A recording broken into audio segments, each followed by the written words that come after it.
guys, I'm Laura Vitale, and on this episode of Laura in the Kitchen, I'm so excited to share with you a recipe for my lentil and quinoa salad. Now I have got some roasted beets and goat cheese in there, which the goat cheese is completely optional, so are the beets, but I think it's what makes the salad from delicious to like extraordinary and definitely fit for company.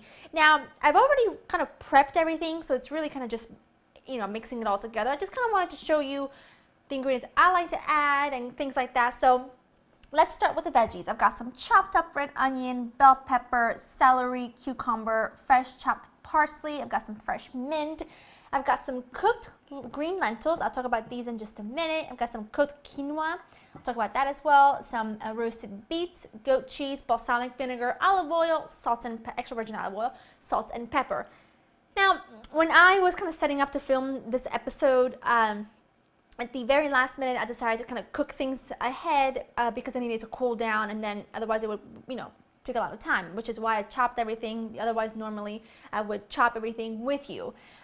What I did for the lentils, really important that you rinse them under cold water, and then I just put them into a big pot filled with cold water, brought it up to a boil, turn it down to a simmer, let them cook for about 30 minutes or until they were tender but still kept their shape and just had a slight bite. As far as the quinoa, kind of the same principle. All I did with that though is rinse it. Quinoa is just like rice, it's 2 to 1. So, half a cup of raw quinoa, you want to use 1 cup of rice. So I just rinsed it and I put it into a saucepan with boiling water, covered it, let it simmer for 10 minutes, and then turn the heat off and let it sit for another 10 minutes. That was the quinoa. And as far as the beets, they were incredibly simple. Just kind of cut off the tops, peel them, drizzle a little bit of olive oil on each one, wrap them in aluminum foil, pop them into the oven for about 45 minutes to an hour or until tender. That is it. Now for the quinoa and the lentils, you can keep the quinoa out if you want to. You can use like the red quinoa, or you can use like brown lentils. These are the little French pois lentils. I'm not quite sure how to pronounce it. These are kind of what I like to use for when I'm making a salad or something like that instead of a soup. I tend to use the brown lentils for soup because I find them to be creamier. So that's really it. I'm just taking my mint because I haven't chopped up my mint yet. Now mint, it kind of is a little bit optional in this recipe only because it can be a bit strong, but which is why I'm only using a couple tablespoons. But I feel like it goes so well with the beets and the goat cheese. It's just kind of like a marriage made in heaven, I think, anyway. And it just really does give you a lot of brightness. So I'm just going to give that a really good chop. Right.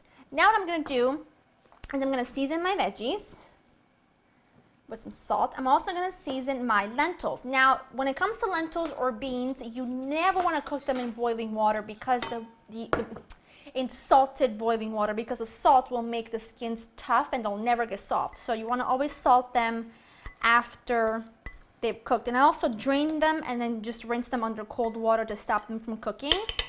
Let's give this a good toss as well. Let's add some pepper. Great.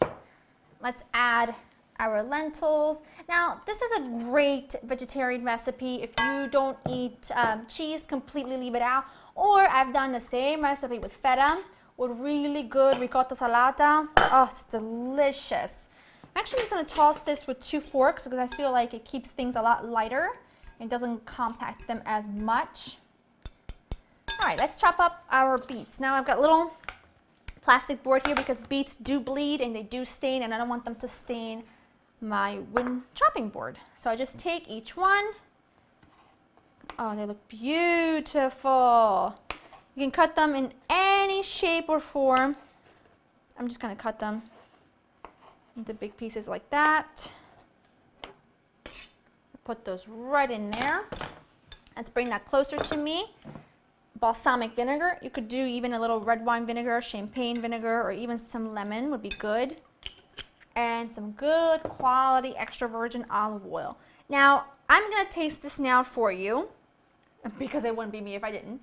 But this will taste 10 times better once it's had a chance to kind of sit in the fridge and for all those flavors to marry. It's just really out of this world. You want to give everything a good toss. I want to make sure that lentils and quinoa and beets and everything are really well coated in the dressing. I'm just going to give this a good taste.